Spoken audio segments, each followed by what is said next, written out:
how better to spend your Saturday afternoon than get your T-shirt on, get with a few thousand of your good friends, and go to the stock car races. I'm Dave Despain, welcoming you to exclusive World Sports live coverage of a great stock car race. We've got the Grand National racers of NASCAR coming to the Commonwealth of Virginia, Richmond International Raceway, for a battle for the championship. This guy who swears his name is James Bond thinks that Dale Earnhardt's going to win this race today.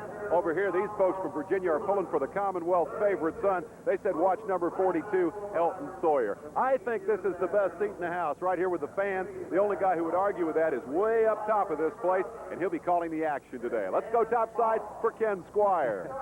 Oh, contraire day. We have the best seat in the house, right up here high above that start-finish line.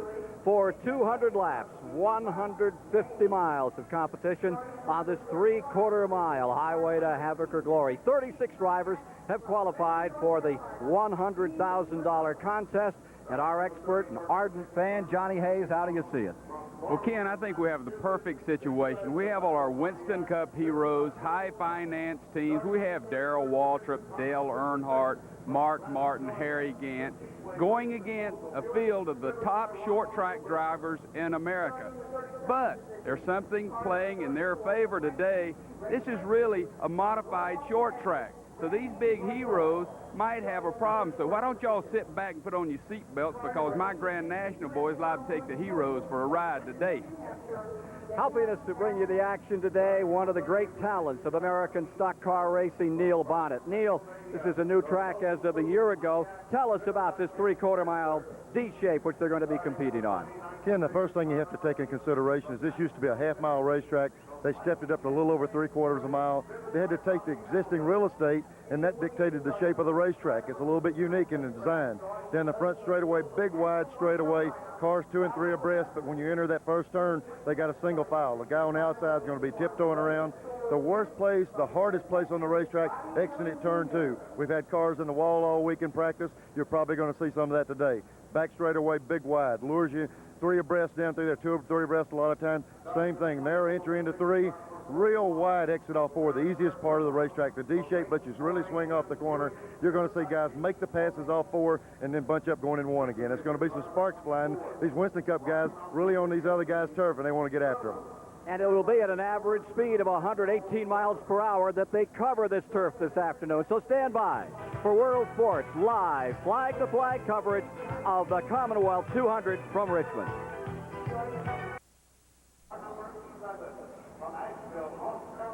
We're live at the Richmond International Raceway, awaiting the start of the 200 lapper this afternoon, and let's meet the man on the pole with veteran racecaster Johnny Harvin.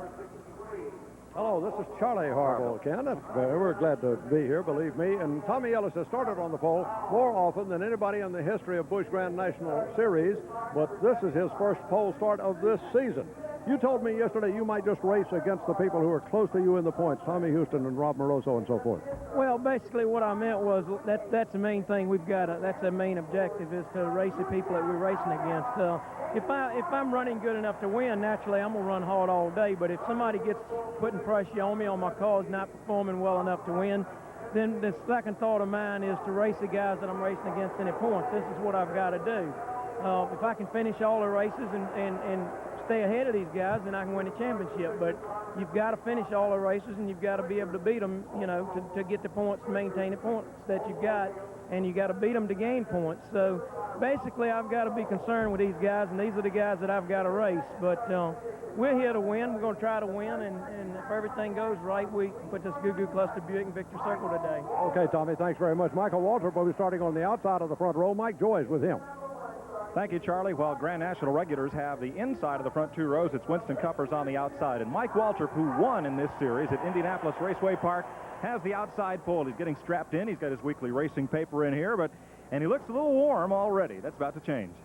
Boy, it's hot. I tell you, it's been this way 2 Saturdays in a row. It was real hot down in Darlington, but we think our little Post Cereals Pontiac is going to run real well today, and we're looking forward to the race. Great run to get the outside pole, and I know this is fun racing for you guys. Yeah, it is a lot of fun, you know, and the funny deal about our situation, we ran about 5 laps before qualifying and lost an engine, ran 5 laps since then and hadn't run any more, so we don't know what we're to expect. Hi, Mom. Okay, doing good. We'll find out in a second. That's Mike Waltrip, who has a brother lined up right behind Darrell Waltrip. who'll be carrying our in-car camera today, getting checked out. And I know it's been a while since you had a camera in a car. Yeah, let's see. I've never had one in this car. I had one in a car at, I forget. Well, what kind of race are we going to see today? I know that's the topic that's uppermost on your mind. Well, it's hot, you know. It's pretty hot out here today, and it's humid. It's a little unusual for us because we're running radial tires on the Winston Cup cars. Today on these cars, we're running the bias tires. The car has a totally different feeling. We're a little concerned about setup. We're not sure if we got the car set up properly or not for the track conditions. It was good this morning. Things have changed a lot before now, though. Okay, we're about to find out. Good luck, Darrell. And let's go back along the starting grid to Charlie Harville once more. Rob Moroso is in contention for the championship in the Busch Grand National Series, too. Tommy Ellis says he has to worry about you and Tommy Houston, Jack Ingram, and L.D. Ottinger. How will you run this event? Well, I'm going to start out trying to win it, and if something happens, I think we can win it. But if something really happens to the car or something, then it's just a race against the guys that are in the points and see if we can finish ahead of them.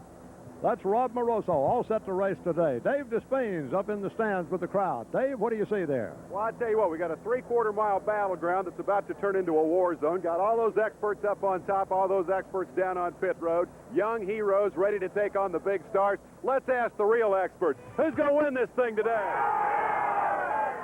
It's unanimous. It's going to be a great race. We'll be right back with the action. There's going to be only one winner in this race. Let us all be mindful of the fact that we can all be winners at life through you and your son. We're back with you at the Richmond International Raceway, awaiting the start of the Commonwealth 200. And right now, let's take a look at the starting order for this afternoon's event. On the pole, the 84 and 85 winner from Richmond, Tommy Ellis. Alongside is Michael Waltrip, winner of one race this year in Grand National competition. Number 25 will start inside of row 2. Three-time winner this year, Robbie Moroso from Connecticut. And it will be Darrell Waltrip at number 17 alongside, carrying our in-car camera. In row 3 is Davey Allison, Ford. And on the outside, Rick Wilson at number 75 out of Florida. Inside of row 4 is Chuck Bound from Portland, Oregon. Had a great qualifying run, and the Ironman five-time champion Jack Ingram is alongside. For row 5 is number 09. This is Joe Bessie from Massachusetts. Outstanding qualifying effort. And Harry Gant, who won this race 1 year ago, won at Darlington a week ago, is ready to roll in car number 7. Let's take a look at the rest of the starting field. Mark Martin comes up next. He'll be running in the row 6 with the 87 winner there. Alongside is Elton Sawyer. Going to row 7 now. That's the Buick for Rick Mast out of Virginia. And the 86 winner, Dale Earnhardt's there in that black number 3, the Goodwrench car. Going to row 8 this afternoon, it's Kenny Wallace, the outstanding rookie from Missouri in a Pontiac. And alongside is Tom Peck. That's that number 96 car. Going to row 9, and there's Resendez from Massachusetts in the number 79 Oldsmobile, and Kelly Moore out of Scarborough, Maine in that 74 car Chevy. Row 10 is Wayne Patterson. He's from Virginia, the number 14 Pontiac, and the 02 Buick is Kenny Burks of Stewart's Draft, Virginia. Row 11 today, there you have car number 70, and that's Jimmy Hensley's Buick out of Ridgeway, Virginia. And Donnie Ling Jr. from Brick, New Jersey is the white and blue number 66. For row 12, it's car number 24. That's Joe Thurman, the former national champion, one of the real veterans from Rocky Mount, Virginia. And alongside is the Grand National North champion from a year ago and current point leader, Jamie Obie, in car number 41 from North Ferrisburg, Vermont. Going to row 13, and there you have Tommy Houston at Hickory, North Carolina. Car number 6, he's leading in the Grand National points these days, but just by 15 points. And alongside is number 2, L.D. Ottinger of Newport, Tennessee. Let's go down and get the start right now.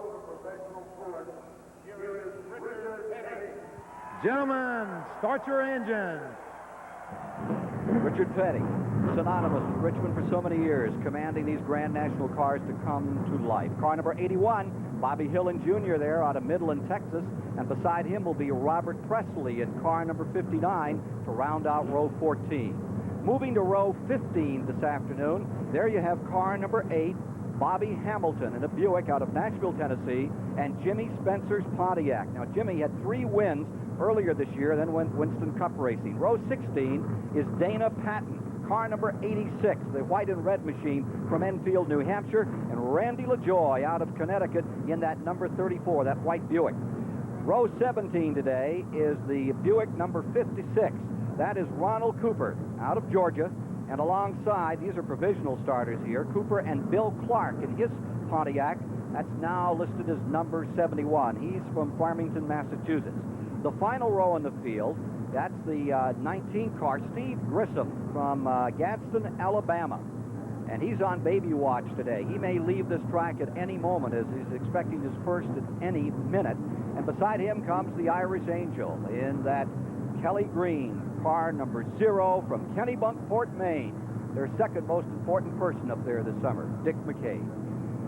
Field rolling out, and car number 87's having a problem as they get ready to roll out here. Hood is up on number 87 as they try to get Jimmy Spencer. That's the Buddy Baker car, that Pontiac. Jimmy Spencer, Berwick, Pennsylvania, trying to get fired up here. Had 3 wins early in the season with 6 in points. Hasn't been running regularly here over the last half of the season. Field rolling away. It's 200 laps. It's live on World Sports Today. Alongside Neil Bonnet, Johnny Hayes. Looks like a good field. Wish you were out there today, Neil. Well, I'll tell you, it's nice and warm out there. You got some good cars going. It looks like the 87 car, the ignition in these cars they're either fully on or they're fully off. And I saw them changing the boxes around, and when they won't crank, there's nothing you can do to them other than go and replace it. Looks like he's going to be out for a while. And get real frustrated. Tommy Ellis is on the pole for the 25th time in his career. Well, that breaks Sam Ard's record. Sam Ard, one of the greatest that ever lived, was tied with Tommy Ellis, and now the Goo Goo Man has passed him up. Going for his 22nd career win here today. Wins in 84 and 85 on this track. Ellis, he's a tough customer up on the pole in car number 99 as they work the tires in a little and get set to go. Neil Bonnet has the record on this track for the fastest stop. He went from 110 to 0 at exactly 3 feet out of turn 2 back on the old half mile. That had to be one of the hardest licks. Well, I'll tell you what, Ken, it did a lot of things for me. I used to be 5'8", I'm 5'8 and a half now. That was the quickest I've ever stopped. And, you know, the facilities have been updated so much now. You used to see these cars wreck and then it'd take a half hour to get the guardrail put back together. When you wreck now, they should build new race cars. And what's great about that, Ken, he was leading the race and didn't have any problems with the car. You know, no tires went down. He just no-brained it and drove her straight through the wall. Thank you there, Johnny. You putting in a good word for me. I was wanting to be proud of you. You know, someone your age. As I remembered, he broke a tire. Oh, had a tire come down. Well, I knew it was one of those Speaking two. of tires, there is a tire rule today as we get set to go. 1 free tire change for each tire position at caution. We'll explain more about that as we go along. We're coming down to start live the Commonwealth 200 here on World Sports Today from famed Richmond International Raceway, the heartland of American stock car racing. It is Waltrip on the outside, Michael and Ellis, Tommy on the inside, and Tommy makes the bid early, gets the jump, goes into turn number 1 as they stack 3 deep. Davey Allison dives down low, tries to sprint up along the bottom. 5 different manufacturer makes in the front 5 positions as they unfurl the first lap. Ellis really pours it on and jumps out in front. Drivers from 18 different states. Virginia has 7 of the field coming down by. That's 9 different states in the top 10 positions today. That's some different than a few years ago. Ken, it's great to watch them go by. They're running 3 and 4 wide in places, and I'm telling you, we have a water car. Jimmy Spencer is back in the race. He's come out in car number 87. I was looking, Ken, it's going to be interesting to see the first guy that gets the car working on the outside. That inside lane is so tough, it's kind of like walking the thin ice. They're going to have to get somebody working on the outside. As Ellis streaks away in the 99, the battle is for second place between Michael Waltrip in the 30 and the 17, his brother Darrell. They're having a good scrap. And here comes Robbie Moroso to bust up through there. Moroso down to the inside, looking for his 4th win of the season. Down to the bottom of the racetrack, picks up another spot. Moroso flies. 20 years old. Great future for this young man. More so than 20 years old, he was beating on the back bumper of Waltrip's car. He doesn't have a whole lot of respect. He's ready to go to the front. As they race down the back straightaway. Coming around in lap 4, Ellis is first, Michael Waltrip second, Moroso third, Darrell Waltrip is in 4th.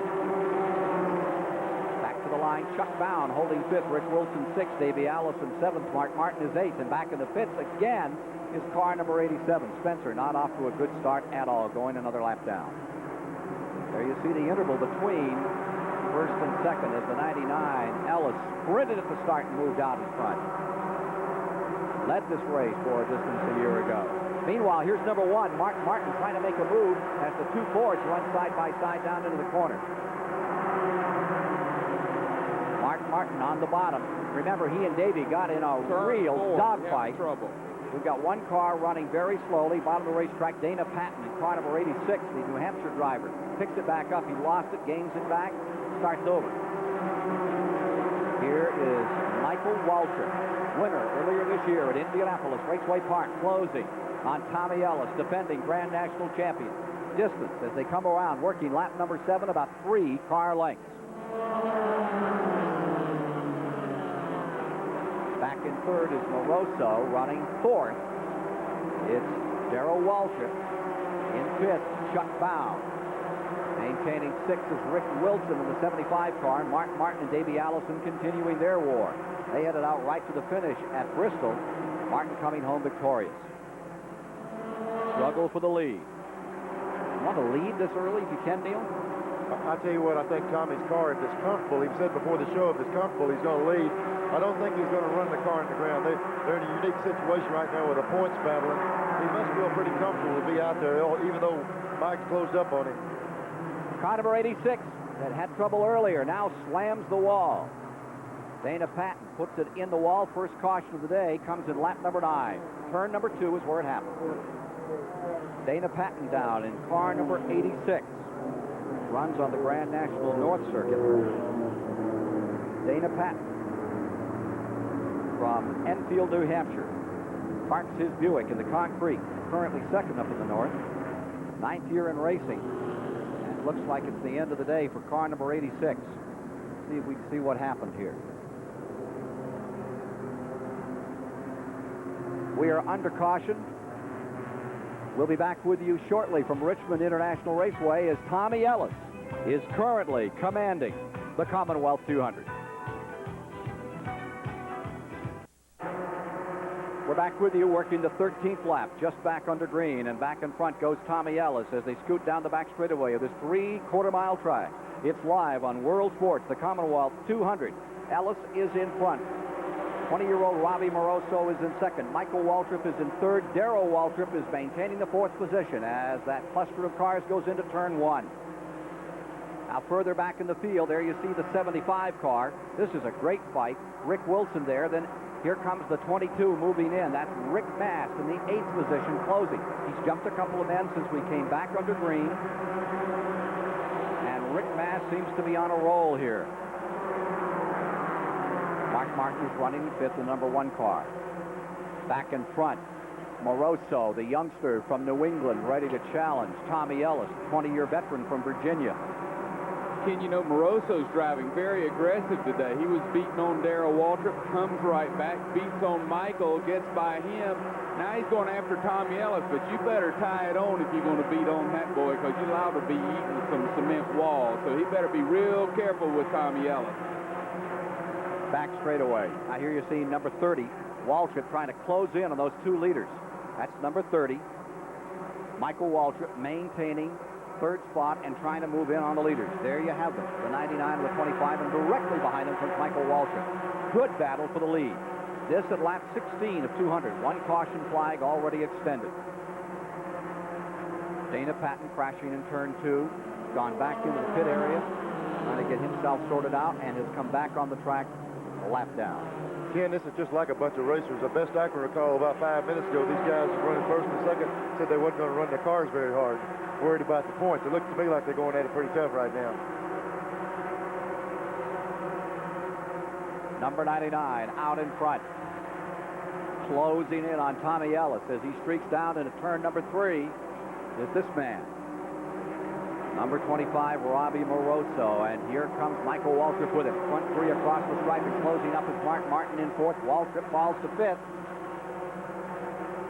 Well, Ken, you know this is Tommy Ellis's hometown, and he has all his family and friends out, so he wants to do the best job he can, and he really has a shot at winning another championship. Good struggle, and look at Michael Waltrip getting physical here as he works on Moroso in the 25. There's your front 4.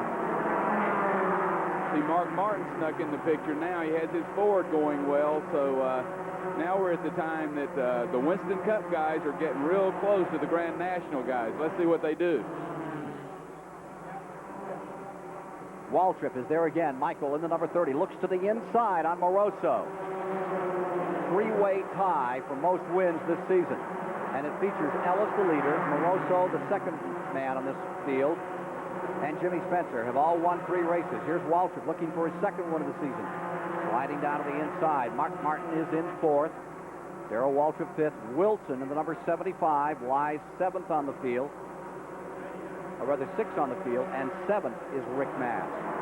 Look at this scramble. I tell you, it looks like Robbie's car is getting just a little bit loose up off the corner. And it certainly doesn't help with that bumper banging on the back of it that Mikey's giving to him. And he's loosening him up a little bit. He's already got a little bit of problem, and he's going to have his hands full here in a lap or two.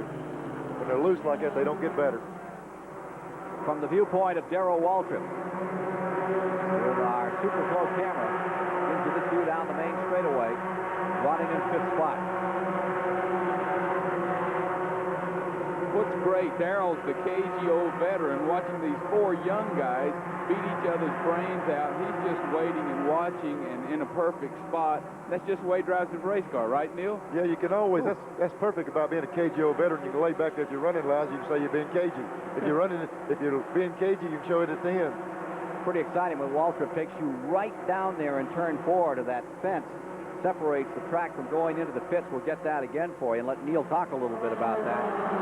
Exciting. Now watch, here's car number 17 diving down to the bottom of the racetrack, and look how close he rides to that fence. Yeah, that wall right there, they worked on it last year. They cut a little bit of it away, but still you flirt with that thing with the left front fender on the car. I noticed in practice there's even some tire marks on those little barrels down there, so they're getting awful close to it. Meanwhile, up in front, Ellis sustains the lead. Moroso stays 2nd. Michael Waltrip 3rd. Mark Martin is in 4th. Darrell Waltrip 5th. And Rick Wilson is in 6th. Number 41, Obie, pitting. Jamie Obie, out of North Ferrisburg, Vermont, comes onto pit road. Ellis continuing to try to sprint away from the field. Again, that was the first indication right there. If you look, Mark Martin is moving the car to the outside. He's the first one of the guys that's going to try that outside lane. It's like walking on thin ice, and he's going to tiptoe around out there. If he gets that car on the outside, he can work on it pretty good. Here come those front 4 down out of the corner. There you see the 99.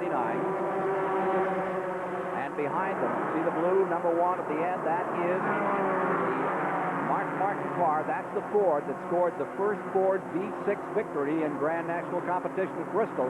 Looking pretty stout right now. Meanwhile, it's Moroso in the Oldsmobile, number 25, that is maintaining that 2nd spot, keeping the Pontiac of Michael Waltrip in 3rd, Ford running 4th. Great mix of cars, Buick up in front.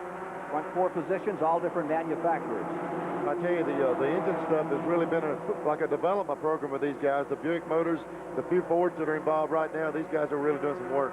We should point out that they're all V6s in this field. Here you are with Ellis, down to the inside in turn 3 and 4. And they tighten up behind him once again. These people don't need to be misled about a V6 engine. These guys are running virtually the same lap times as the Winston Cup cars do. They're a little bit lighter, but that little motor really accelerates on these racetracks. 3,200 pounds, including the driver on these size tracks. Weigh the driver with the car. 3,700-pound machines that run on the Winston Cup circuit. And these guys on this size track will run as quick as anything. There's that front 4, and watch that blue number 1 on the tail end. Mark Martin trying to find some running room for the Carolina Ford dealers. Ken, Michael and Darrell's mother had a stroke recently. She's recovering, going well, has been released from the hospital. But I don't know medically if it's smart for you, Mrs. Waltrip, to be sitting home watching this on TV, because Michael and Darrell scare me a lot. So you just relax and watch this, okay? Ellis stays 1st. There's Moroso in 2nd. Remember that in 5th now. It is Rick Wilson. Darrell Waltrip has fallen to 6th. Running 7th is Rick Mass. 8th is Harry Gant. 9th is Dale Earnhardt. And 10th is Chuck Bound. 11th is Joe Bessie. Having a good run. A new name in NASCAR Motorsports. There you're watching the 17 car and the 75 right with him as they have their own little war going. 22 car. Rick Mast is there. That is Mast in the 22. Now back with number 1. Here's Martin trying to move under Michael Waltrip. And number 30 slides. Give him a little tap going in. Well, I'll tell you what, it possibly they just broke the car loose. They might have had a problem. You're so hard down in these corners, put a slip if you're going for a ride. So Michael Waltrip falling back. Mark Martin picking up the spot. Up in front, it's Ellis, Moroso, Martin now, the top three. Number 99 coming by. Ellis in front, number 25, Moroso in second, and the one car of Mark Martin now in that third position. 33 laps complete. Ken, Neil said earlier we had to get 2 lanes so we could really get racing. Well, now we're going to have to make 2 lanes because they've caught the slower cars, and I think this is the time that the real experienced drivers start to move. Let's get a pit update. Here's Mike Joyce. Well, the only concern among Bill Davis and his crew in the Mark Martin pit, Ken, is not that Mark may be pushing the car too hard. He's currently the quickest car on the racetrack, and it's not a question of how he's pushing it or will he get the lead. They think it's just a question of when. A lot of time left in this one for that when. They're working the 36 of 200 laps. One caution has been thrown thus far. Chief starter here today, Bobby Scruggs. Back straightaway. Lining them up. And it looks like the car with the power right now is the number 1 of Martin. That Ford's running pretty well. I'll tell you what, it seems like he's working awful good in the corners. He's trying people on the outside, the inside. He's made the moves that some of the other guys couldn't. He possibly could go right onto the front. Rick Wilson stays 4th in the 75. Then Michael Waltrip has fallen to 5th. Rick Mast is in 6th. Harry Gant, winner at Darlington a week ago and defending champion of this event, maintaining 7th spot. Great crowd out here today at Richmond International Raceway. Paul Sawyer's personal celebration speed. The old fairgrounds really looks good, Neil. I tell you what, they've done a great job. I've always liked to see them when they increase the facility and work on that, but they cater to the fans with this place. They've got nice facilities for them, good grandstands. I tell you what, we're putting on a quality show for them here now. And it's live today on World Sports, the Commonwealth 200, as you watch Ellis, Moroso, Martin, the Waltrips, Wilson, Mast, Harry Gant, Dale Earnhardt all fighting their way through this field. Dale Earnhardt is now up to 9th spot, and here's the man to watch, number 99. He's a 2-time winner of this event, Tommy Ellis, who for years has owned the short tracks, particularly in the mid-Atlantic portion of America. Former national champion, won the Grand National Championship last year, took a shot at Winston Cup racing, liked this better, came back here. What a great accomplishment he had a year ago. Well, I tell you, this thing, Mark Martin in one car, he's the only car I've seen that could drop back 4 or 5 positions and close it right back up in one lap. So that's a good indication that if he gets the chance, he could go right to the front. The leader continues to be Ellis. Checking further back, Jack Ingram is now in 10th. Davey Allison 11th. Chuck Bound has fallen to 12th. Joe Bessie has backed up into the 13th position. Elton Sawyer is 14th. Bobby Hamilton out of Nashville is running 15th. And the leading rookie on the Grand National Circuit, Kenny Wallace from St. Louis, Missouri, is in 16th position. Leader is number 99, Tommy Ellis, defending Grand National Champion, with Moroso in second, Martin third. We'll be back more live from Richmond in a moment.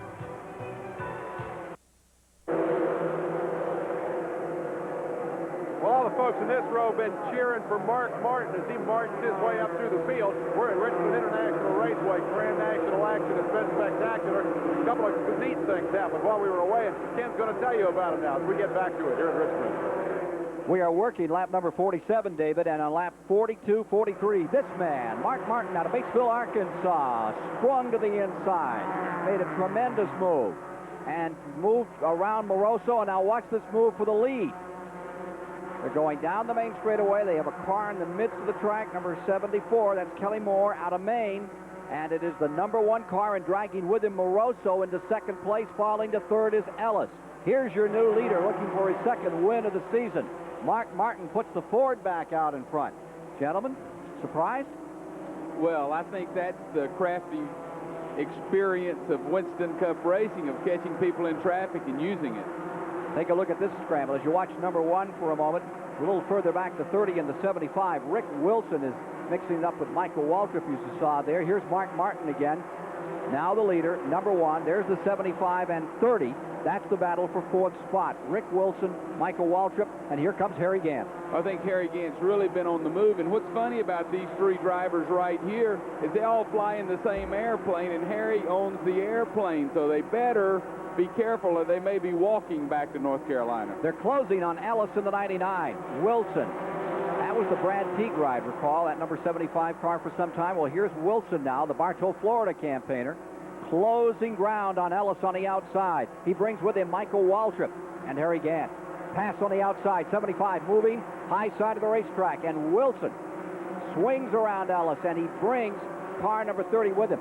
Ellis off the pace here, Neil? I tell you, we might see some of the strategy since he was made to have to do that. Mark's car was so strong, the one car, that when he took the lead, you could almost see a change in the strategy, his and Moroso's, that they're going to sit there and do like they said, run for the points. I don't think they're out of it. I think they're going to pace themselves now. Let's go down to the pits with Mike Joy. Bill Davis is the car owner and the crew chief on Mark Martin's car, and Bill, he's almost making it look too easy out there. He's having a super run. Well, I couldn't quite hear what you had to say, but, you know, the car has just been great. He's perfectly happy with it. It's handled like it's supposed to, and hope it'll go the end of the race. Now that he's out front, do you have any concern that he might be running it too hard trying to stretch out that lead? Well, I don't really think so. He said the handle is just perfect, and he's not looking for any problems. The tires so far have done a good job, and we think we're okay. That's Bill Davis. And that is Mark Martin, who won that first race for Ford in Grand National ranks at Bristol. He has 5 Grand National victories to his credit, including 1987 here at Richmond. His size racetrack, he runs well on this size facility. Mark has ran on short tracks for the past few years. Just a couple of years ago, he moved up to Winston Cup, got a good ride up there. But they're playing his game. We were talking earlier about the Busch Grand National and the Winston Cup guys. Mark Martin hadn't been along since this was his bread and butter also. He certainly grew up on this kind of racetrack in the ASA circuit, along with Rusty Wallace, some of those kind of drivers, and you're exactly right. He enjoys having Dale Earnhardt on a racetrack like this. Right now he has the field covered, and he has 20 car lengths on the second place man, Moroso. Here's the third place man, number 75. That's Rick Wilson. Right behind him, number 30. Michael Waltrip, Harry Gant in there. They move around to put a lap on car number 70, Jimmy Hensley out of Ridgeway, Virginia. Very well-liked driver, Hensley. The thing I love about this kind of racing, if you're sitting home watching it on TV, you'd probably say, well, this thing's a walk away. Caution comes out, then all of a sudden someone else will run off. So the best racing is for second, third, fourth, and fifth. They're all locked right in together, and that's why Mark Martin's getting the runaway. 14 different winners in Grand National competition as we come to the 24th race of the season here at Richmond, Virginia. That speaks pretty well for competition, Neil. Well, I tell you, these guys have got the circuit wound up. They've got the cars so close together. When somebody pulls away like this, I don't think so much that you had a lot of power or whatever. I think you had the car handling. The individual workmanship on the cars usually dictates who can pull away like this. So you really got that car handling. Wilson down to the inside in the blue car, and the number 30, Waltrip, stays right with him as Gant just looks them over in number 7. A little early for Gant to make his move, isn't it, Neil? He usually is willing to loiter for a while, stay up in that lead lap, and put the halfway mark out, go for it. Well, I tell you, Harry, it's hard to get him excited, hard to get him in a hurry. He's going to lay back there. If that thing's capable of leaving the first 10 laps, he'll do it. If not, he'll work his way up there. And every time I come to one of these Busch Grand National races, you just almost forget about Harry Gant, and then he's the guy about midway through on that he's running away from the field. So you got to keep your eye on for him. He's not out of it by any means. We were talking about the winners this year in Grand National competition. Just take a look at who's pulled off a checkered thus far this season. Of course, Ellis, he's won 3, as has Moroso, as has Spencer. But take a look down through here. You see a great combination of tracks here, like Louisville and South Boston and Pulaski County, Bristol, Tennessee, Dover, Daytona, Charlotte. It's such a great combination of courses that they run on.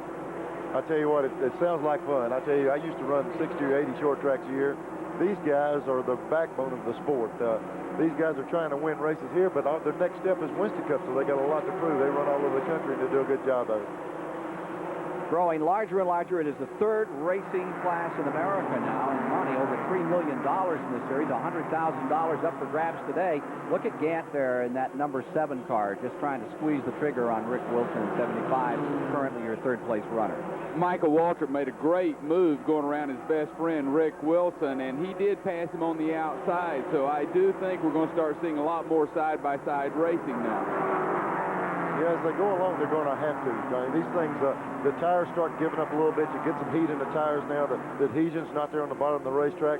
And if you want to or not, you're going to have to get in that outside lane. And the guy that can get the right groove working out there, he can be tough. Now, wait a minute, Neil. Just when we started this broadcast, you were talking about turn 2, only one way to get through there, one lane. Now look at them. They're 2 abreast out there. That's when you have a choice. When that choice is there, you'll make one lane.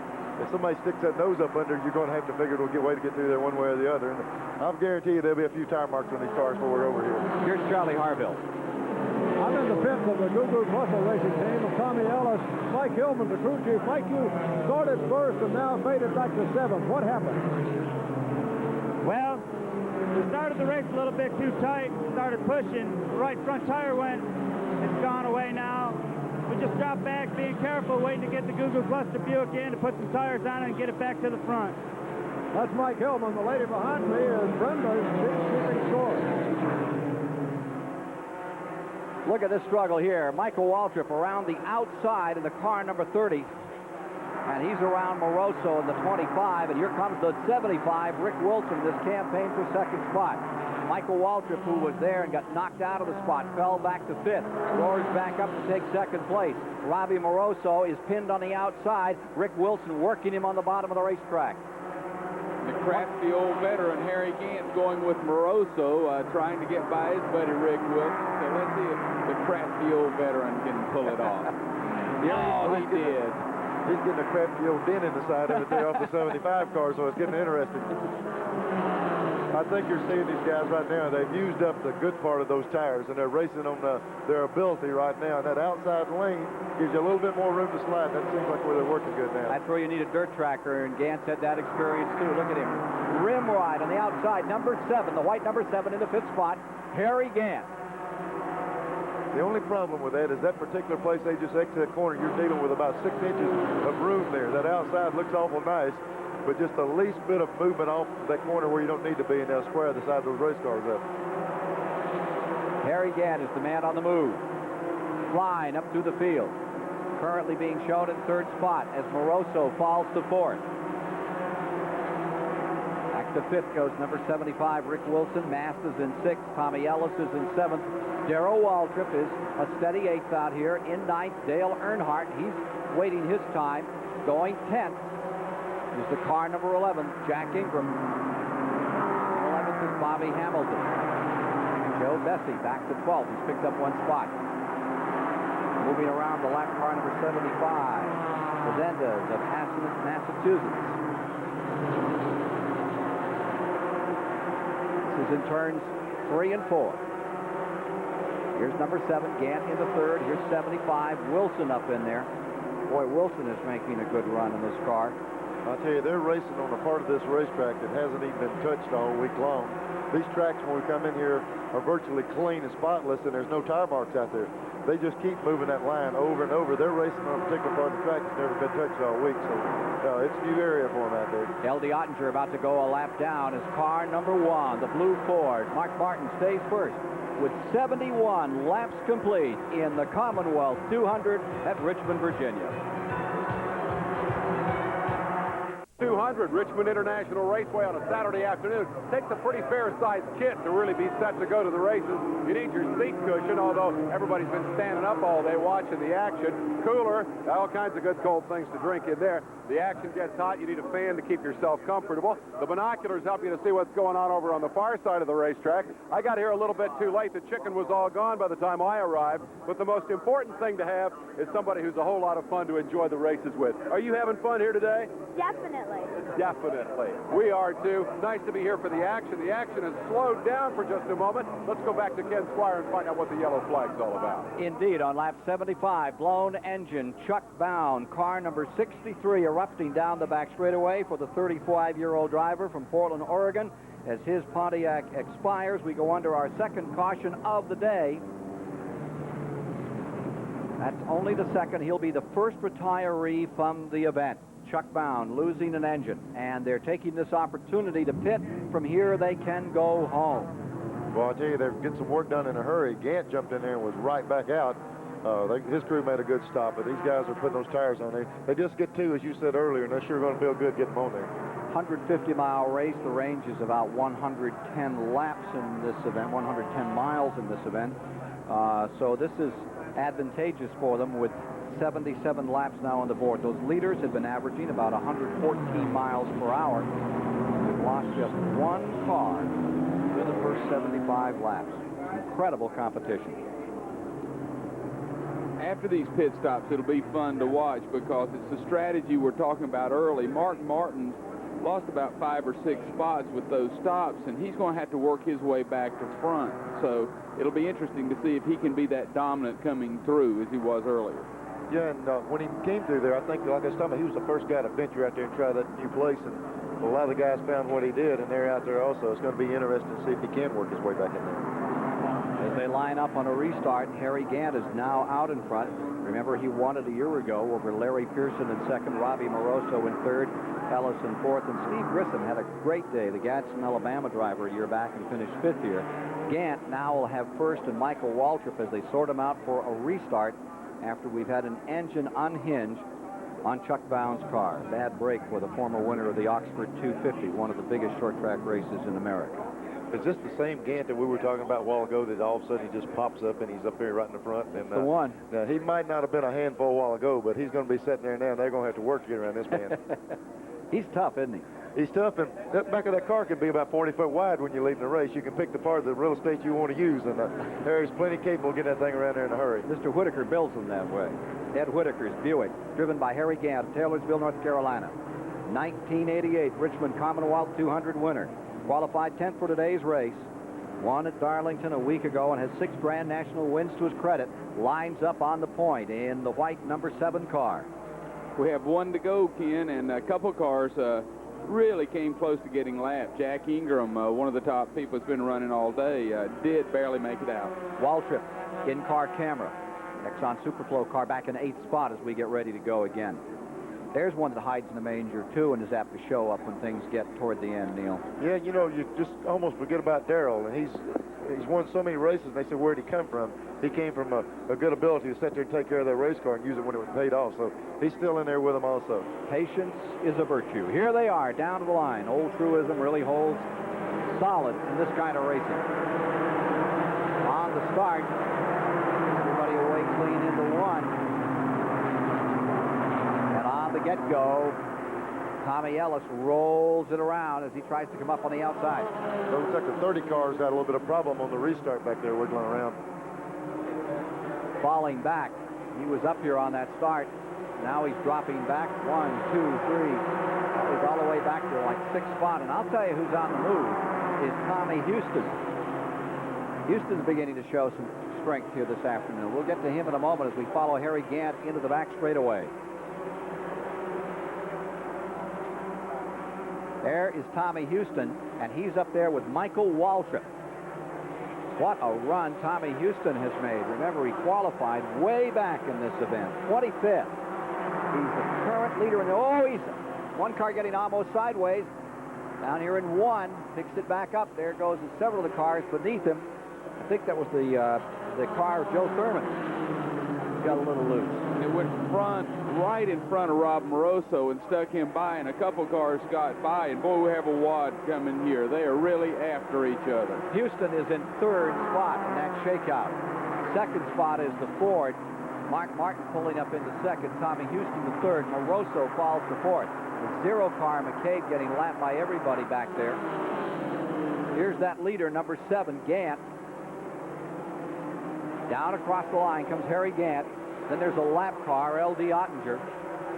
You know a wreck's going to take place in that group. You're just wondering when it's going to happen because they're just going 3 wide. Something's getting ready to happen big time here. Look at that wad of cars, Neil. They've wrecked about 3 times. They just hadn't finished it yet. They will in a minute.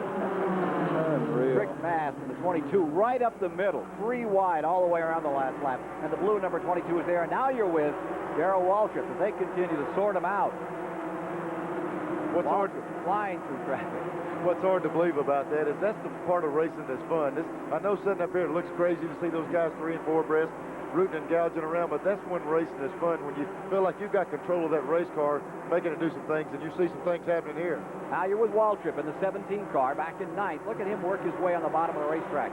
Underneath the 75. We got one car in the wall in turn number 4. That's Kelly Moore out of Scarborough, Maine, who's going to bring out the 3rd caution of the day. I knew it was coming. I didn't know what lap, but I mean, people have been hitting on each other, pushing, shoving, and I just knew it was coming soon. Well, the sheet metal is the cheapest part of these cars. Those tires, those motors are expensive. You can bang that metal up all day long. Grand National North runner, 3rd up there in their standings these days. Kelly Moore out of Scarborough, Maine. Car is entered by his wife, Roxanne Moore. Comes to knot in turn number 3. We collect the 3rd yellow of the day with 87 laps now complete in the Commonwealth 200. It's a dandy. It's live here today. Stay with us.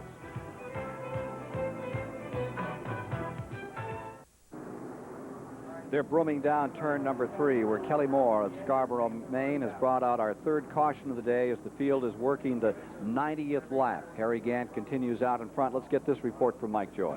Ken, an update on attrition. Jimmy Spencer, who started from the pit lane after the field got the green, was the first car out of the race. They think they spun the bearings and had a complete engine failure on his machine. Elton Sawyer, the Chesapeake, Virginia driver, dropping out with a burned piston. Chuck Bound, the Nescafe car, said the transmission just exploded on him as he came down the straightaway.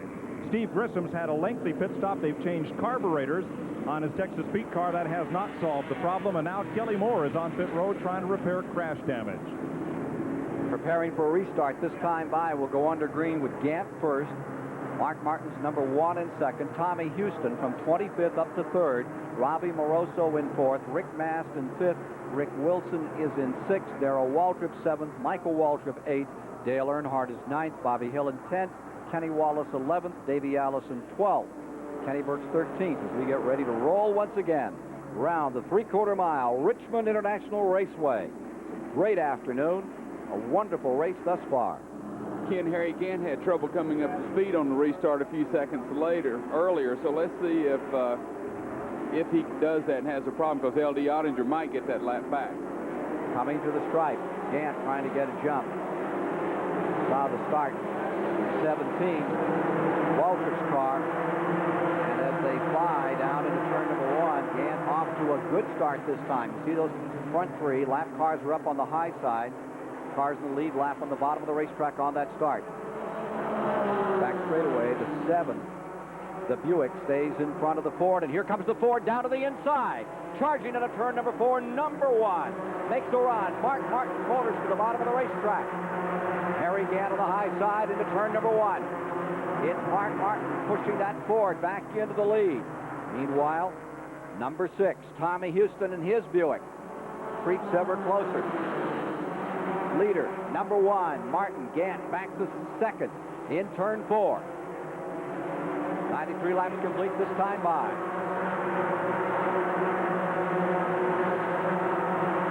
You see the front of the field. Those are the front 3, and here comes Tommy Houston looking low.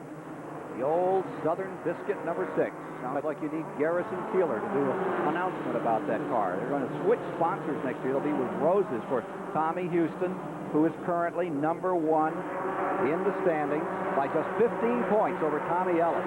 115 points separate the top 5. There you see that 6 car working on Gant. Ken, I think everybody in the points battle thought this was their opportunity to make a move on Tommy. He qualified well back in the pack, and everybody said he's off the pace, but it sure doesn't look like it right now.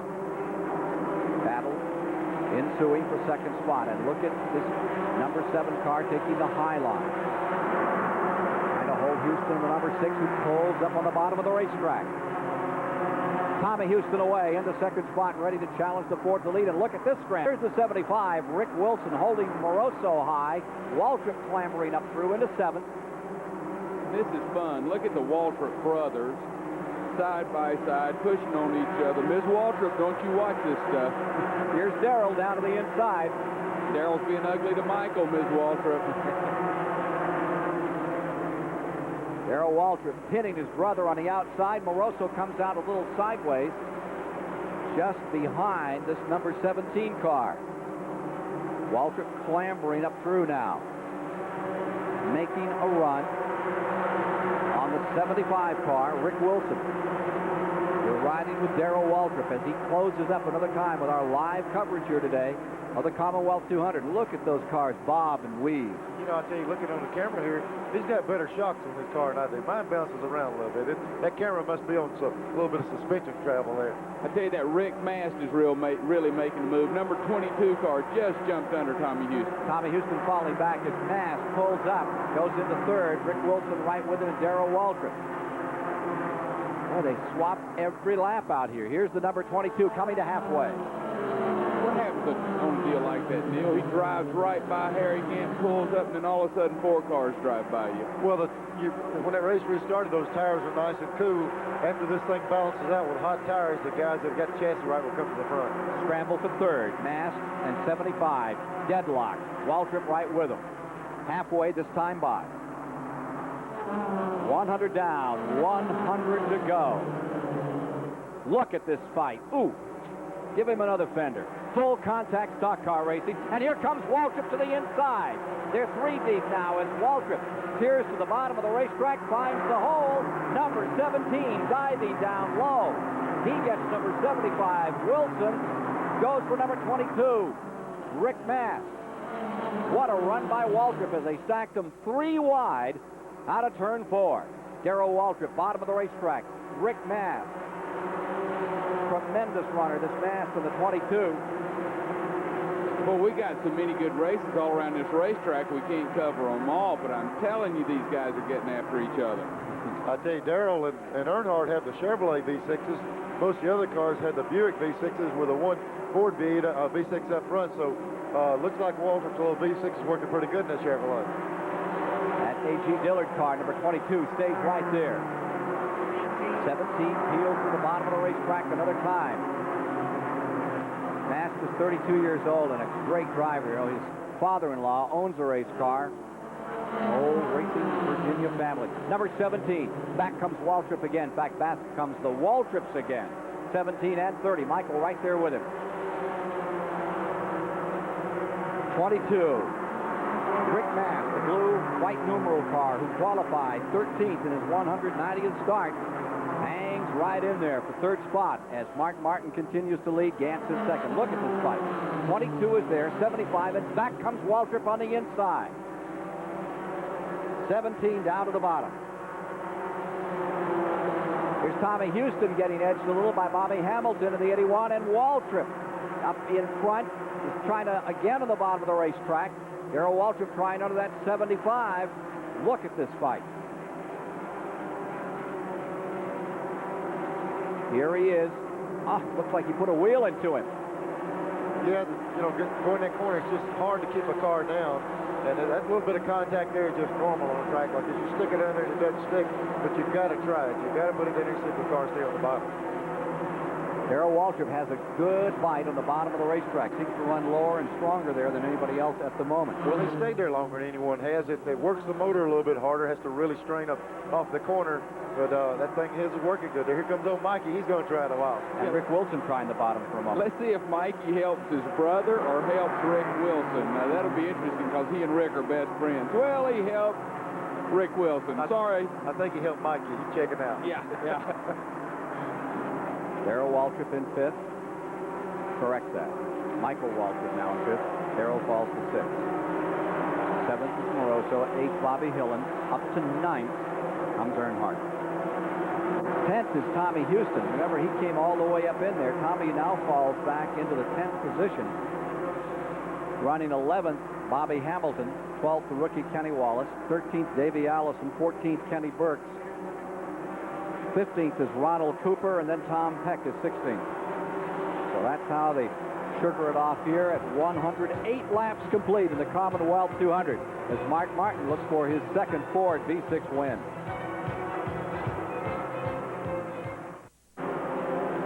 As $103,000 at stake, but these guys would race for a nickel. It's the Grand National competition at Richmond International Raceway, live from World Sports. And you're watching Mark Martin out of Arkansas, currently leading with Harry Gant in second. That number 71 car going a lap down is Clark. Rick Wilson is in third, Michael Waltrip fourth, Rick Mast is in fifth, Darrell Waltrip sixth, Bobby Hamilton seventh, Robbie Moroso eighth, Dale Earnhardt ninth, and Kenny Wallace 10th as we come to 115 laps complete. Looks like about 30,000 folks are out here to see it, and we've just had a tremendous snarl. We had a fire break out here between 22 and 75. The 75 car, Rick Wilson, the 22, and watch this for full contact sport. Yeah, they both wanted to have a right-of-way. Here they go down in the corner. Rick carried him a little bit. Rick Wilson in the 75 went out a little wide. The 22 came up here and kind of blow the horn at him right here. These things don't have horn buttons. They sure got a nice bumper on the front of them. There it goes. I think he got the point, and then it took about another lap for him to settle it down again. It's a good thing they both painted blue. Just well, a few wrinkles. Shade of blue. Oh, yeah, but not near as blue as their face is right now. So that's the Saturday afternoon forward pass as pulled off by Rick Mast in car number 22 here in the Commonwealth 200 just moments ago. As they struggled in third position. Wilson in the 75 is now there. Now watch Earnhardt in the number 3 as he begins to unlimber that car entered by his wife, Teresa Earnhardt, moving around the 36, or attempting to here. Going down into turns 3 and 4. Kenny Wallace, the leading rookie, going a lap down. The Cox-treated lumber car of Kenny Wallace getting caught up here as the man in black paces himself, and look who's right with him. Number 99 is there, Tommy Ellis, man that's set on the pole. 3 times a winner. Look at Kenny Wallace scramble. Car owned by his brother, Rusty Wallace. Yeah, and that's Rusty's baby brother and wants to grow up and be just like him. I said, man, I don't know if the world's big enough for 2 of you guys. Yeah, there's Earnhardt running Teresa's car around. If he scratches that thing up, he's going to be in trouble. Of course, he rolled it up in a ball about big enough for a cocktail table at Daytona when he went in for N. Well, that's about a joke. Earnhardt scratching a car. I wouldn't think he'd ever do that, would you? And he climbed right out, went out and practiced in another car in about 20 minutes. Unbelievable. Mark Martin stays first, Gant second, Wilson third here. Here's that leading rookie, number 36, Kenny Wallace. And here comes, number 99 down to the inside, Tommy Ellis, going for 9th spot, and Ellis is there. Ellis working his way back up into this race. Yeah, you know, he said he was going to pace himself, and it's past the pacing time now. He's going to have to make a move up there. It's just going to have to see if that car is capable of working his way back to the front. 99 needs another caution badly because the field has a lot of interval now. He's almost a half of a lap down back in 9th as Mark Martin continues to stay first.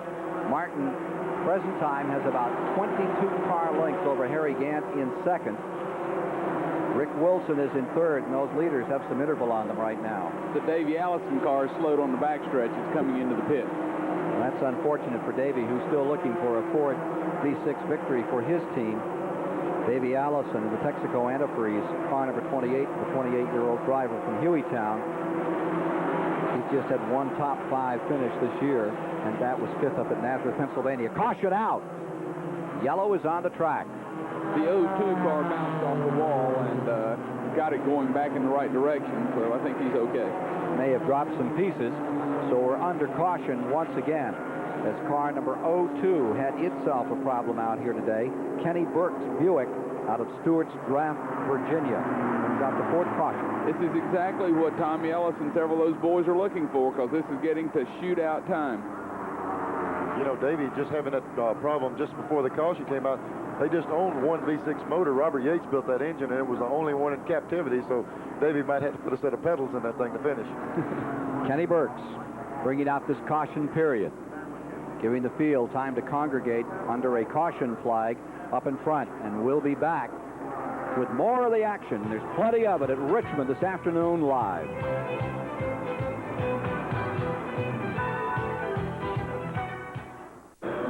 In North Carolina, the We're back live. It's the Commonwealth 200, Richmond International Raceway in Virginia. I want to talk about the progress in stock car racing. These guys used to be late model sportsman drivers, raced on Saturday night for $100. Now the series is worth $3 million, and it's called Grand National Racing. But that's not the progress I want to talk about. What I want to talk to you about is the days when I started going to racetracks. What were you going to eat? You were going to eat a track dog, and that was a cold weenie in a stale bun. Ladies and gentlemen, I give you progress in stock car racing. Hot Italian sausage with peppers and onions on a fresh bun, and it only cost me $5, and that included the Coke and the napkin. That's progress. Back to you, Captain. The man ain't right. The man ain't right. You know, he uses big words when he talks to us, and then all of a sudden he falls in with those people. There's two people living inside of that man's body, Ken. Dave Despain with our culinary report today. I'd get 5 for one of those myself right now. Getting set on a restart. And here's what's happened. Moroso and Gant have pitted, and they're now on the bottom end of the lineup. They're all the way in the back. As they get set to go, there you see the 7 and the 25 out back. Mark Martin is in front, Rick Wilson second, Michael Waltrip third, Rick Mast is fourth. Bobby Hamilton is up to fifth after he qualified way back in this race, 29th. His best finish thus far was second up in Nashville. See what Bobby Hamilton's going to do today. 8th is Wallace, 9th is Earnhardt on this restart. Number 99, Tommy Ellis, is 7th on this start. Here you see him, and some trouble. One car all the way to the wall, gets it back as they roll out and get underway. Car number 1 in the lead. That number 99 car got taken and held, stop and go penalty for crossing the yellow line coming out of the pits, and that's why that 99 disappeared for a while. But he's coming back. He's up on Bobby Hamilton right now in the 8th. There you see the 22 just in front of them, Rick Mast. 4th, 5th. Whoa, backstretch. Back straight away. Michael Waltrip gets spun. He was in there with the 22, lies not quite in the center of the track, and everybody's getting by, but yellow is out. He's going to not even lose a lap. Great job by Michael, but boy, he dodged a bullet. Cars were coming from everywhere. I think he and Rick Mast got together, and boom, he went around. And Mast is already on pit road with his right front fender missing on car number 22. Let's take a look in replay at what happened and have Neil Bonas tell us about it. Well, they came off the second turn back there. This is a different area right here. They were running real close together. Here's the 99 car making a move on here. Here's the 22 did get in with Mikey. They got hung up right there. I noticed the left front fender got off Mike's car. And from there on, that's one of those deals you close your eyes and mash that little pedal in the middle and see if you can get it stopped. Thank goodness everybody went around him on both sides.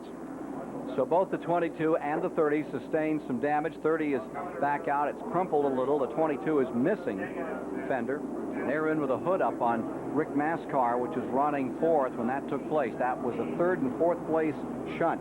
It seems like after every restart, what has happened on this thing is that a lot of guys didn't change tires. Those tires run about 230, 240 degrees of tire temperature. When you slow down on the caution, it actually picks up the rubber that's laying on the racetrack. And when you restart, it takes about a lap or two to clean that old worn-out rubber off there, the debris off of the racetrack. And for about 2 laps, you see all those guys sideways, and they just got hung up coming off that corner. Here's Mike Joy. Ken, they're using a tool that looks like a baseball bat to wedge between the fender and the tire to get Mike Waltrip enough tire clearance. They're also going to change the left front. The metal edge of the fender was bent in against it, so as a precaution, they'll get that done and get him in and out before the pace car brings the field back around. A little hammer work, too. On that last caution, only a couple of cars came in and made pit stops. Harry Gant got left side tires among the front runners because most everyone else, including leader Mark Martin, and figured they could go the distance on the gas they had since they stopped for fuel at lap 78. We're one lap away from getting a restart, Mike. Have a tire rule in here today, and I think that's a dandy idea because those tires can absolutely financially destroy teams. Well, I tell you, they've got a deal here where you can change one tire in all positions on the car. Any other time, it's a penalty to do it. In turn, it makes all these guys, the low-budget teams, be able to race hand in hand. These things are $200 a piece. It's not a lot of fun sticking a bunch of them on there. That's one free tire change at each tire position in a caution period. You can change under green, but it really cuts down on the number of tires these people use. When I used to race at this level, Ken would come in and it was just natural on the tire stop to put 4 on because the other guy did it. And you had to, if you were going to race with him, you had to do it this way. It puts everybody on equal ground with a little bit used rubber. getting set for start, and it also puts them into a little edge work here. They change it. They're going to one more lap. Going to take one more before they turn them loose. Here's Charlie Harville. Tommy Houston benefited greatly from the previous caution flag. He had a tire going down on the left side, and they had to bring him into the pit and change tires. The caution came out just before he came to the pit, so he did not lose a lap. He had to make 2 other stops so they could check the air pressure on the right side of the car. They're having a little problem with Steiger now. There you see the Houston car, number 6. It rolls out here and tries to stay on top in Grand National Racing. I know they were giving one to go, and I noticed Mike Waltrip going out of pit road, and they turned the stop sign on him, and he ran the stop sign on him. I think they're going to make him come back in. There he is, number 30, around the racetrack and trying to catch the field. You know, you come down the race, you come down pit road running 110 miles an hour, and when they switch that paddle, it's not easy to stop that car that quick. You can see the flag man hitting his button, talking up to the top, but his number hadn't shown up yet, so he might have dodged a bullet. Martin first, Wilson second, Bobby Hamilton third, Darrell Waltrip fourth, Kenny Wallace fifth, Tommy Ellis sixth, Dale Earnhardt seventh, Jack Ingram eighth, Moroso in ninth, Gant is in 10th. They turn him loose. And number 30 had to pit. He's coming down for his stop and go, and he did it smartly. This way he can go and not lose a lap. Whoa, he might have choked the car. Trying to get him fired, and it's not working for number 30. He's finally away. Real problem for Michael Waltrip. He might get a lap down here. He's trying to get back on the track. You see him just exiting pit road at number 30, and here come the leaders barreling into turn number 1. He's back to speed. Here's the 1 car in front, Mark Martin with Rick Wilson in second place.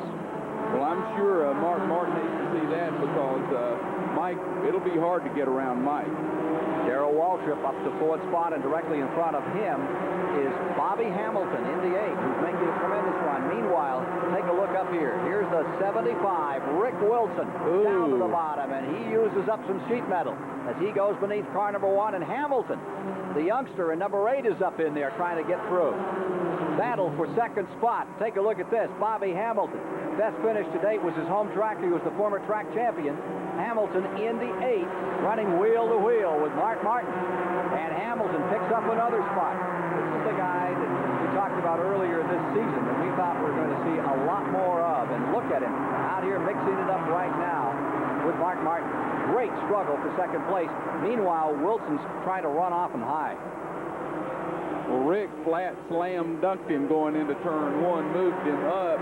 Hamilton could not get by. They fall back in line. But I tell you, somebody else in the racetrack is flying to the front is Tommy Ellis. He is making his move quickly. Yeah, Mark Martin's strong suit has seemed to be, after they've run several laps, he's been able to stretch it out. It's going to be interesting to see if his car comes back to him and he's able to move up after they get the tires good and hot again. Rick Wilson in the 75 car, staying out in front by 12 car lengths. What's the toughest part of this track for Rick Wilson? I would say 3 and 4 would be the toughest because you can really overdrive that corner. You can go in too hard and you get up to marbles and you see a lot of people spin out there. And then they got a bad hazard coming off of 4, which is the pit wall. And it's sticking right out at you. You know, we try to run, the groove is to run as close to that pit wall you can. If somebody touches you there, you get loose and you hit a solid cement wall. So that's the one that bothers me the most. Rick Wilson, twice a winner this year at Bristol, Tennessee and Dover, Delaware. Going for win number 3 this season. And you know what I love about that interview? He said the exact opposite of my expert commentator, Neil Bonnet. He said a blind hog could drive through 3 and 4, and my man Rick says that's the worst place to get through. Well, I'm going to pick my own places where I want to wreck. He can have his own place. Wilson stays first, Martin second, Bobby Hamilton in the number 8 car with an outstanding run, stays right up in 3rd. Harry Gant is on his way. He's starting to work his way through quickly, so he and Jack Ingram all of a sudden starting to run good too, and Robbie Moroso, and they're all hooked up together and coming toward the front. Tommy Ellis is now up to 4th in the 99, and here is the number 7 car up to 8th with Harry Gant. There are 142 of 200 laps now complete. We're showing Gant here now on the last caution. Gant and the 25 car Moroso were the only ones that stopped for tires, and it's showing up right now. Look at him around the number 3. Earnhardt on the bottom in 7th, and Gant just says, see you later, fella. What he really said was, Dale, I can't believe I'm smarter than you and took left sides, and you're just out here sliding around. I'll catch you later, my man. Teresa might not be giving Dale all the tires he wants today. She owns that thing. She might have cut him back with a tire bill. Yeah, they're tight on money. Here's Charlie Harville. Here's Rick Mast, who is behind the wall. Rick, are you trying to get back in the race? I don't know. Today was indicative of my season. You know, you get up front, you run up front, you know, you get ready for the end of the race, you try to hold back, save your car, save the tires, getting ready for the last part of the race, and Busch quit. I don't know, Michael got a little loose off the second corner, and we bumped. And when we bumped, my car cut off, and we haven't gotten its tires yet. We got a crash down at turns number 3 and 4. Caution is out. 3 cars were involved. It was a car number 9, Bessie, 66, Ling, 81, Hillen was in that thing, and I believe the 96 was also involved. Tom Peck out of McConnellsburg, Pennsylvania, got a piece of that one. There you see 96 Peck. He has slid down the track from where it began. Let's take a look at it again, gentlemen. Away we go to the races here. There's Bessie in the 9 car sliding. Ooh. Right there in the middle of the groove, and when something happens there, it's just going to stack everybody up. I think that's Hillen's 81. He's gotten a big piece of that one. And Ling in the 66. So we're under caution for another time here today. That's the 6th caution of the day as car number 96, Tom Peck, heads back into the pits. More live action from Richmond shortly. Promotional consideration and fee paid by Exxon Superflow Motor Oils. Go with the flow, Superflow. Racetrack T-shirt here at Richmond International Raceway, and in fact, the shirts that folks wear to the races say an awful lot about their lifestyle. Let's give you a little sample. This one, got to be a Dallas Cowboy fan, right? And I would presume that this might be a souvenir of the last vacation that this guy took. Favorite restaurant? Well, sure, we know where this guy likes to eat, likes them oysters. But of course, most of these shirts make some sort of an automotive statement. Let me just walk right down here and ask this fella right here, would you really rather push a Ford than drive a Chevy? Absolutely. Absolutely, no doubt about it. No doubt about it. Who's going to win this race today? Number 1.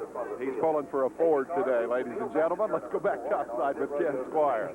All right, we're ready on a restart with 148 of 200 laps complete. Coming down to the line, under green, the number 75, the Charlie Henderson car, the Food Country machine of Rick Wilson from Bartow, Florida. For win number 3, streaking out, and car number 7 is back in this thing serious, big time for Harry Gant. He's up to 7th spot. On the shuffle, number 1, Martin right there in 2nd spot. Waltrop's falling to the inside. Darrell Waltrip off the pace. Looks like he's pitting. Waltrip, who had been running 5th in car number 17, glides on the pit road. That made that gentleman with Dave Despain very happy, didn't it? Just to hurt him. He gets an opportunity to push a Chevrolet. Bobby Hamilton. Look at young Hamilton running in the 3rd spot in car number 8. Here comes Mark Martin back after him again. Now, what do you do in a situation like this, Neil? The 75 car slammed him going into this same turn. Does he return the favor now? Well, we'll just get to see here in a lap or 2, but I don't think he forgot what happened earlier. What an exciting Grand National race we're having live for you at Richmond. Our next live race will be at Charlotte, North Carolina, Saturday, October 7th. The Grand National moves on September 16th to Dover, Delaware. Then September 23rd, Martinsville, Virginia. October 7th, Charlotte, North Carolina. And you'll see it right here. To go some to beat this one. This has been a damn. Look at 99 working on number 8. That's Ellis trying to get up under Bobby Hamilton as Rick Wilson continues to stay in front in his 11th Grand National race of the year, the blue number 75. And take a look at number 8. Here is Bobby Hamilton from Nashville, Tennessee, holding on the hometown favorite, Tommy Ellis at Richmond, number 99, and that next position back 4th. Tommy Ellis is looking at that yellow rookie bumper, and he's sitting there saying, what is this guy doing outrunning me in my hometown? I got to do something about this. 5 lead changes among 5 drivers, and look at this scramble. Down to the inside comes that 99 as we give you a review back through the field. Some of the positions further back. Up in front, 75 and 1, really get the business. Well, I tell you, Mark Martin's car seemed to work good after he gets those tires hot. but Wilson's awful strong up that straightaway. And guess who's back there? The crafty old veteran has moved up into 5th place. Harry Gant. Oh, number Wilson leans on 75 and loses ground, and number 99, Ellis, is there. Tommy Ellis, who fell way back, got penalized in the race, crossing that yellow line you see as he came out of the pits. He's worked his way back up to contend with 155 laps complete. 200 laps the distance, and number 99, Ellis, is on a march. That's a perfect example. He didn't know how to body slam him. He wasn't far enough up, and he almost turned himself when he hit him. Way too polite. Yeah, you got to hit him sideways and hit him hard, Mark. 99 down to the inside on Mark Martin. Tommy Ellis. Martin on the outside from Arkansas, and Richmond, Virginia's Tommy Ellis on the inside in turn 3. The 99 pressing down to the bottom, and the Buick and the Ford still in there tight together. I tell you, Hamilton in that 8 car is doing an excellent job. Take a look at this. Watch him about turn himself. Rick saw him coming up in him, so I think he just pulled down on him. Mark's That was coming the down on the 75, inside. Rick Wilson. Because Mark coming in. The 1 car is coming down pit road. Mark Martin may have cut a tire down on car number 1. He is on pit road. Dick McCabe coming in just in front of him in the 0 car. Here's McCabe in, and Mark Martin's number 1 also in, and here's car number 7. That is Harry Gant, now up to 4th. Right front tire only. Let's go to Mike Joy. As Mark Martin pulls out of the pits after a tire change, Darrell Waltrip is behind the wall. Darrell, a short but a hot day at the office. Well, we made it 3/4 of the way. I don't know, something happened to the motor on that restart. Took off, and all of a sudden it went down on a cylinder. If you got 8 cylinders, you can run on 7, but if you only got 6 cylinders, it's kind of hard to run on 5, so we decided to pull it in, and it broke something in the motor, but the Exxon Chevrolet was running good today. Well, Rick Wilson, Tommy Ellis, you've raced against them all today. Who's got the shot? Well, I thought Mark did. He looked the strongest, but his tires have give up on him. Right now, I guess Rick's about the toughest one out there. Tommy's coming on pretty good, too. That's Darrell Waltrip. Here you see the leader, 75, Rick Wilson. Darrell Waltrip waits another day. We'll see him in Charlotte, North Carolina on Saturday, October 7th. Try another time. Here is that 1 car that's now a lap down. The 99, Ellis, is your second-place runner, trying to move around the lap car of Mark Martin and finding room out of turn number 2. That makes it tough. They had to just change 1 tire with that flat, and they just put a right front tire, and it really makes that car hard to drive like that. Who do you think's up for the Goodies Headache Award today, Neil? I don't know if they got enough goodies to go around. We've got a few bent-up race cars here. Here's 99 Ellis into second spot. $103,000 at stake. 162 of 200 laps are now complete. Rick Wilson with the same car, the same crew that Brad Teague used to drive, looking for his 3rd win of the season. Has a 4-way tie for most wins this season. If he stays out there and does it, gets his 3rd win, as has Moroso, as has Ellis and Spencer. Now there's that 8. That's Bobby Hamilton, who is having a race and a half today. What a job he's done, but he's about to be challenged. Up on the outside, the white number 7 going around number 1. Here comes Harry Gant. Gant is in 4th spot, ready to challenge Hamilton. There's been a challenge among those top 6 drivers throughout the entire event. Gant's sitting on the freshest rubber out there, too. Him and Moroso were the guys that put on left side that last stop, so that thing might start showing up in a minute. But Moroso's back in 6th spot, and he has fallen almost 3 seconds behind Harry Gant. Gant got the jump in traffic, and Moroso is still trying to find his way.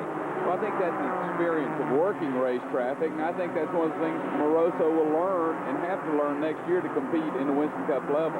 On a short track like this, you've got to be up there and make that move on that restart, Neil, or you are lost. Yeah, the cars are so evenly matched that you can make a move and pass 3 or 4 cars in a little bit of a jam, but just to run them down individually, 1 at a time, and make up a second or 2, it's awful tough to do. Here's number 25, staying in 6th position. The average speed, 114.31 miles per hour on the leader in the last lap. That's Rick Wilson, 75. Here you see Moroso. Remember that this is your 6th place man. Dale Earnhardt is now in 7th. Earnhardt is in 7th. Jack Ingram, 8th. Ronald Cooper is 9th. And running 10th is Tommy Houston. out in front. It remains number 75, Wilson. Hamilton stays third. We'll have more in a moment. 400 feet at the exit of turn 4. Unfortunate for Harry Gant, winner at Darlington a week ago. Out of it here today, and the number 75, the Rick Wilson car, has also been damaged. It lies down here, does not crank up. You can see right front and left rear damage on the Charles Henderson Oldsmobile driven by Rick Wilson. Let's see what happened. It looked like something broke on the car up front. This Gant coming in afterwards. Rick had already spun up there in front of him, and Gant got in something on the racetrack and backed it in the wall. The car came off the wall and burst into flames. Thank goodness for the fuel cells with the check valves. It shut off the bulk of the fuel. It's more of a flash fire initially, and then the thing goes down some. But it looked like as Rick entered that corner, something happened. He turned around. He might have broke something on that car, and then Gant ran into it. Another view. Here we go. Here's Wilson sideways up front. He was leading very comfortably. Something broke on that car. Something came out from under it, and he put some in the groove. And I think we'll see Gant come into that next. Gant's behind it by about 300 feet. But something did happen to Rick's car initially that set off the deal for Harry to run it back in. And when the 75 spun, you saw how close it was for Ellis. That's key here. Ellis missed by about a foot. They say that car 02 was putting down some oil. That was the Kenny Burke's car. Okay. And the 02, the oil coming out of it, caught Rick Wilson, who we see clambering out of his machine, over the wall and out of the race after this just terrific race he made today. Car number 75 up there on the track. It's done.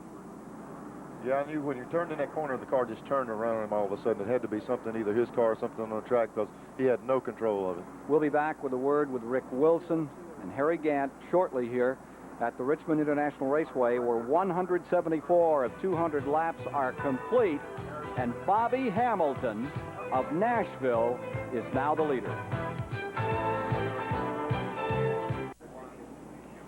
At 176 laps, we have a red condition at the Richmond International Raceway in our live World Sports coverage. What has happened is that we have a complete oil down around the track. As you see, car number 7, the rear end totally gone from Harry Gant's car. Here's what happened. The 02, Kenny Burke's, blew an engine coming out of 4, and he went all the way around the track, leaking oil out of his Buick, and put it right in the line. The first man to be collected was apparently the 75 car. The second was the 7 car right here. Gets in the oil, and away goes car number 7. At about the same moment, the 75 was spinning and crashing, and so 2 of the leaders are taken out because the car leaking oil was running around the track, and they've had to bring this race to a halt to bring out the safety crews to cover the complete line all the way around the track. Well, I'll tell you, Harry Gant hit that wall of shot. Here we have Rick Wilson coming around, and Rick's the first car that get in. He's comfortably leading the race. Looks like he has them covered. Goes into turn 3. Everything seems to be working fine. And watch how fast this thing swaps in. It just touches that oil and goes straight around. He has nothing to do. Harry Gant, right behind him now, does the same thing. He was lucky enough not to hit the wall as hard as Harry did. Harry really tore his car up. It's just a wonder that some others didn't get caught in that oil, too. You know, an excellent move right there. The 8 car, Hamilton, the 99 car had to slow down. He moved around there. He's in the lead, and he's shown the capabilities. He might be tough to get around this race on the restart. Here's Mike Joy. Rick Wilson, one thing about the unpredictability of the sport, it makes it great for the fans, but for fellas leading the race, it's something else again. 1 minute you're leading the race, and the next minute you're standing here and your car is a mess. Yeah, that's true. You know, it's a bad deal. Somebody blowed or whatever, and going in 3 there, when we got there, there it was. And, I spun back the car in the wall, and there's some other cars. But the Food Country Oldsmobile was running good. And we had the race in the bag pretty well. We were just sitting there cruising, and I knew Tommy was coming, so I was slacking off a little bit, saving my tires, wait for the end of it. So, everybody's okay. I just want to tell my wife I'm okay, and we had a good run today, though. I know you don't get much glare ice on the road down in Bartow, Florida, but when you hit an oil slick like that, is that kind of the same feeling? Yeah, that's exactly what it is. You get on ice, you get on oil just like getting on ice. You can't do anything with it. It's going to go straight up to the fence, and just hopefully you can back into it, or if you can light the tires up and maybe slow it down some, that's all you can do. Okay, so Rick is okay. We've also got word that Harry Gant also is all right. Both these fellas, though, are out of the race and have that long walk back to the garage instead of to victory lane. 24 laps remain, Mike, before this one's over. And the car number 8 becomes the key player, Bobby Hamilton.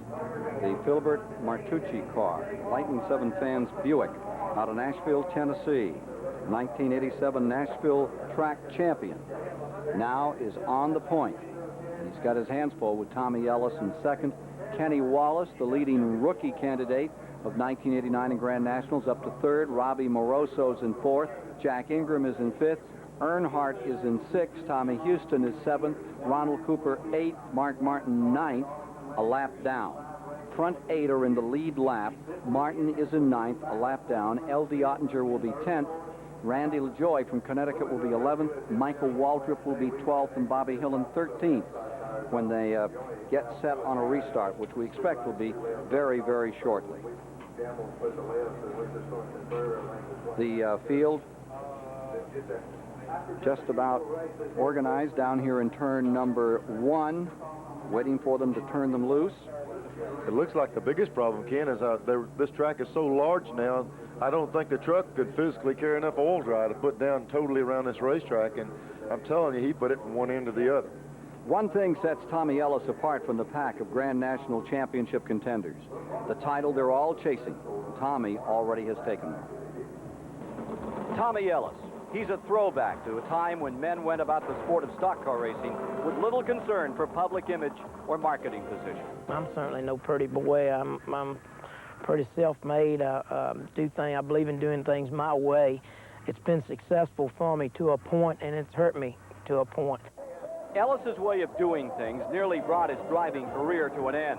A former Grand National champion, he spent 3 unproductive seasons in Winston Cup racing before an angry falling out with his car owner left him sidelined in 1987. Ready to quit. Then the phone rang with an offer from Grand National car owners John Jackson and Bill Papke that changed everything. They came to me when I was down and out, didn't have anything, and we got together, and they saw that I had the talent, and they thought that I could win races. In '88, Ellis won 3 races and his second Grand National championship. This year, he's in the thick of it again, due largely to his gift with the rough and tumble of the short tracks that were his beginnings and are the backbone of stock car racing. 15 years ago, there were all the good drivers. If somebody was in your way, you put the bumper on them, you moved them out the way. You know, under ordinary circumstances, I try not to be too aggressive. I try to do whatever inside of me tells me to do. You know, it's just something you do. It's from feel. You do it from feel. Whatever it feels like you need to do is what you do. Tommy Ellis, who currently is second. We are in a red condition here, just about ready to turn the field loose. They're beginning to roll right now. Don't forget our next live event here from World Sports, the All-Pro Auto Parts 300, coming up Saturday, October 7th. Let's go to Dave Despain. If indeed Tommy Ellis is going to win this Grand National Championship this year, the guy he's going to have to beat is Tommy Houston, and you can tell that James Hoggart is a Tommy Houston fan by the look of his hat up there. Tommy's not having the best day today. Are you comfortable with where he's running out there? Well, he's doing all right. He's had a little bit of tire problems. He's 7th now. Hopefully he can move up some more and get it back ahead of Tommy.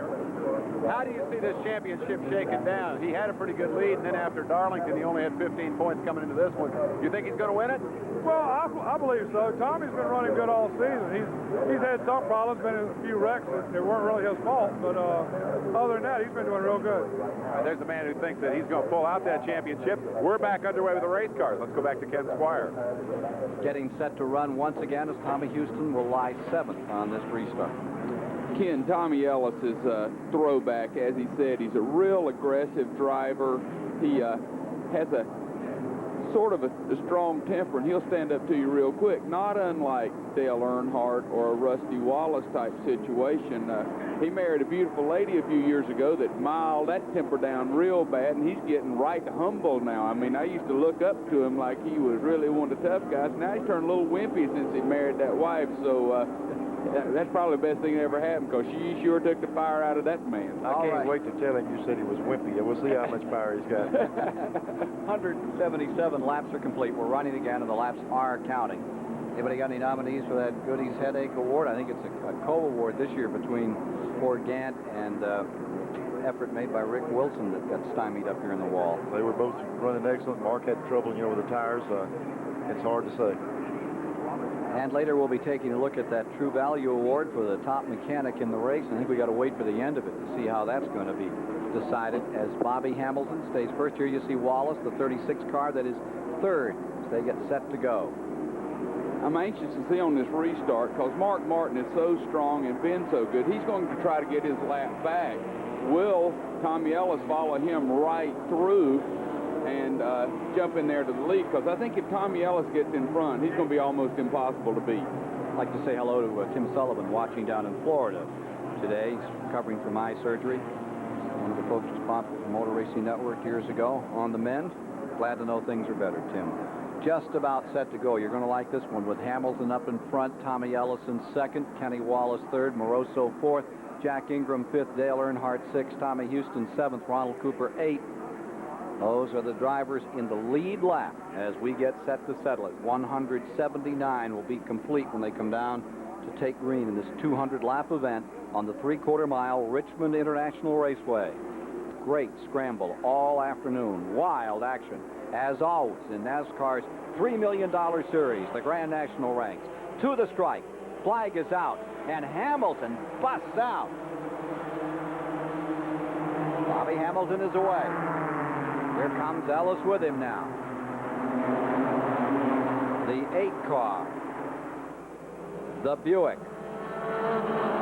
First and second position in this event. The Pontiac is in third. Here's Ellis. He's trying to get a jump off that 4th corner on the inside. Not able to do so. Try again here in turn 1, where it shortens up real quick in turn 2. Neil, if you were Tommy Ellis, what would you do now? I'd try to pass that number 8 car, but it looks like he's got his hands full with it. Where would you go for him? I tell you, Tommy's car is awful good, right down in the middle of 3 and 4. The 8 car is running a little bit high. Tommy's strong in this area right here. I think if he can do anything with him, it's going to be right there. So when me saying that, he'll probably pass him out too. Bobby Hamilton. Come a long way in a hurry. Short time. Stays out in front. What an upset this would be. His best finish to date.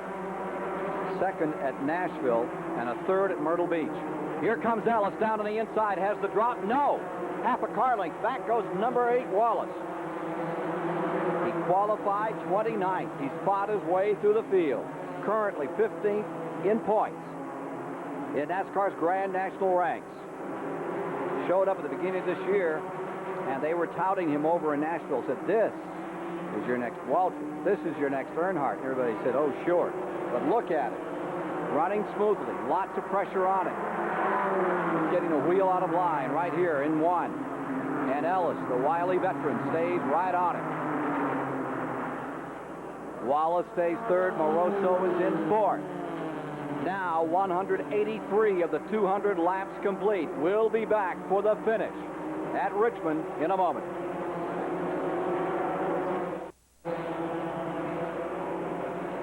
Live, this is for the lead. Bobby Hamilton looking for his first Grand National win. Stays up in front. Tommy Ellis, defending Grand National champion, lies second, looking for his 22nd win. 10 laps to go. This time by as car number 8 comes into the main straightaway.